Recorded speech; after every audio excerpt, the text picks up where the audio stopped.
What goes around comes around, sometimes in the form of a frisbee, sometimes as a haunting nightmare, and sometimes in the form of a long, long bill.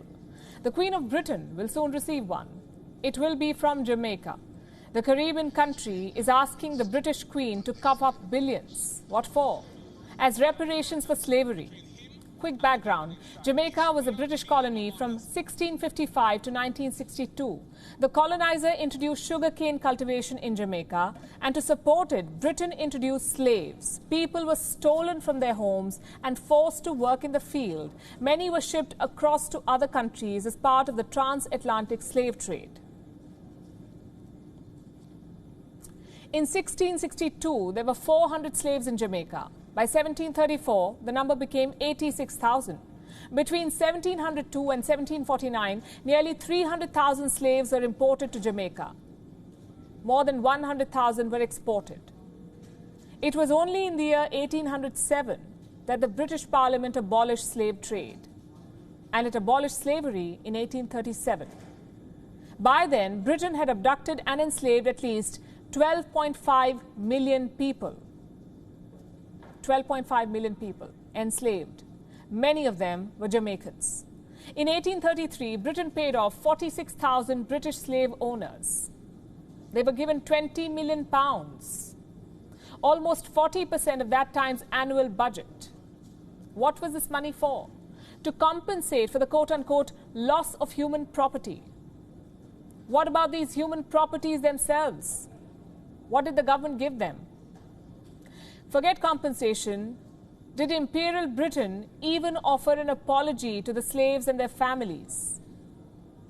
The legacy of the slave trade still stings Jamaica. The country has been asking for justice for some time now. In 2015, then British Prime Minister David Cameron visited Jamaica. Jamaican leaders asked his government to pay reparations. Cameron was told to atone for the historical sin.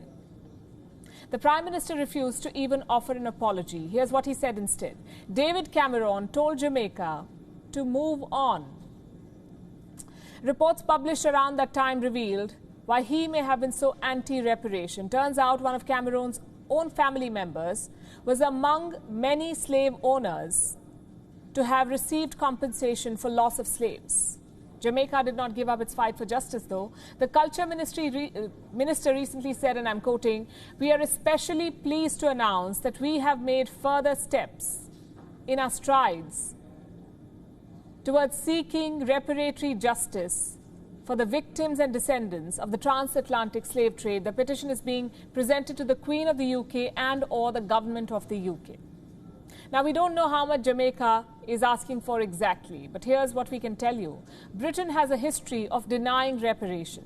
In 2014, a coalition of 15 Caribbean countries presented a compensation plan to the UK. They wanted reparation for slave trade. A YouGov survey at that time found that 46% of the respondents in the UK opposed reparations. What about the government? The Foreign and Commonwealth Office said reparations are, quote-unquote, not the answer for the legacy of slave trade. May I then ask, what is? What's the answer for the legacy of slave trade? After the Second World War, Germany was made to compensate for the damages. In the years since, several companies have had to cough up money for oil spills, for nuclear power plant leaks, for gas leaks, for accidents. And here we are talking about millions of people being abducted and enslaved, but Britain refuses to atone for its inhumanity. And FYI, reparations for transatlantic slave trade could add up to $14 trillion. Of course, the UK refuses to pay. Just like it refuses to return stolen goods, be it India's Kohinoor or Ethiopia's manuscripts. Treasures from British colonies decorate the crown and its properties today. They hang on the walls of its museums and palaces, and the UK sees nothing wrong with any of this. It feels no shame or the moral obligation to at least be apologetic, to at least apologize for its historic plunders. Today, Jamaica is setting a trend. It is asking for compensation for historical wrongs. Compensation it is entitled to. Compensation that 54 Commonwealth nations are also entitled to. The Great Britain ruled them all, looted them all. You see, the British Empire was the largest the world has ever seen. It ruled over parts of Africa, Asia, America, Australia, and New Zealand. It squeezed all of them. From Africa, it abducted, trafficked, and enslaved people. stole Benin bronzes. From Greece, it stole Elgin marbles. From Ethiopia, manuscripts. And from India, it drained $45 trillion. It is time for reparation. And while the world comes together to make China pay, it must not forget to also demand accountability from the British Crown. WION is now available in your country. Download the app now and get all the news on the move.